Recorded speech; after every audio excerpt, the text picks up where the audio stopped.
भगवान श्री कृष्ण के सभी भक्तों को राधे राधे, जय श्री कृष्ण। आज मैं आपको सुनाऊंगी भागवत महापुराण में तृतीय स्कंद में 19वां अध्याय। वराह अवतार श्री हरि द्वारा हिरण्याक्ष का वध। मैत्रेय जी ने कहा, विदुर जी, ब्रह्मा जी के वचन सुनकर भगवान श्री हरि मन ही मन मुस्कुराए और पलटकर हिरण्याक्ष के मुंह पर अपने दांतों से प्रहार किया तथा उसका चेहरा लहूलुहान कर दिया। हिरण्याक्ष वराह भगवान के प्रहार से बौखला गया और क्रोध में भरकर उनकी ओर देखने लगा। उधर देवताओं ने श्री हरि से विनती की कि हिरण्याक्ष का वध शीघ्र कीजिए, परंतु तभी हिरण्याक्ष ने अपनी भारी गदा से वराह भगवान के शरीर पर प्रहार किया। गदा के प्रहार को वराह भगवान ने सहन कर लिया और पलटकर पुनः अपने दांतों को हिरण्याक्ष के पेट में गड़ा दिया। रक्त की धार बह निकली और समुद्र का जल लाल होने लगा।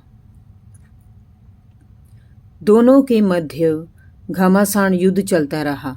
वराह भगवान हिरण्याक्ष के प्रहारों को विफल करते रहे।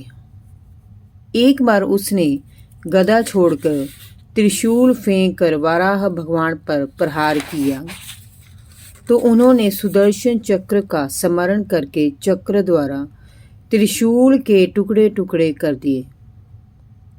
उसके बाद हिरण्याक्ष ने अनेक मायावी प्रहारों से वराह भगवान का वध करना चाहा, किंतु हर बार वह मायापति श्री हरि से पराजित होकर बौखला जाता। उसका क्रोध बढ़ता ही जा रहा था। कभी वह समुद्र की लहरों में तूफान खड़ा कर देता, कभी ऊपर आकाश से पत्थर वर्षा करने लगता, कभी रुधिर, विष्ठा, मलमूत्र और हड्डियां बरसाने लगता, परंतु श्री हरि के सामने उसकी एक न चली। अंत में वराह रूपधारी श्री हरि ने उसकी सारी माया को छिन्न भिन्न करके अपने पैरों के प्रहार से हिरण्याक्ष को जल के भीतर ही मार डाला। विदुर जी, इस प्रकार हिरण्याक्ष ने मरकर उस पाप योनि से मुक्ति पाई और वह पुनः भगवान को प्रणाम कर बैकुंठ लोक को चला गया। देवताओं ने श्री हरि पर पुष्प वर्षा की और उनकी स्तुति में स्तोत्र गाने लगे। सूत जी ने कहा, शौनक जी, मैत्रेय जी के मुख से भगवान श्री हरि की ये कथा सुनकर विदुर जी अति प्रसन्न हुए, क्योंकि श्री हरि का चरित्र ही ऐसा है कि जिसे सुनकर सभी को असीम आनंद की अनुभूति होती है। जो भी उनकी शरण में जाता है वे तत्काल उसकी रक्षा के लिए नंगे पांव भागे चले आते हैं। एक बार एक हाथी जल में प्रवेश करके जल क्रीड़ा कर रहा था। तभी उस जल में रहने वाले ग्राह ने गजराज का पैर पकड़ लिया और उसे पानी में खींचना प्रारंभ कर दिया। गजराज को मुसीबत में देखकर हथनियां चिंघाड़ने लगी। उसने एक एक कर अपने साथियों की ओर देखा। सभी विवश थे। जल में प्रवेश कर ग्राह के मुख से उसे छुड़ाने की कोई हिम्मत नहीं जुटा पाया। इस पर भी गजराज निराश नहीं हुआ। उसने अपने मन को श्री हरि के चरणों में लगाया। उसने जल में से एक कमल का फूल अपनी सूंड से उठाया और भगवान श्री हरि को आरत स्वर में पुकारा।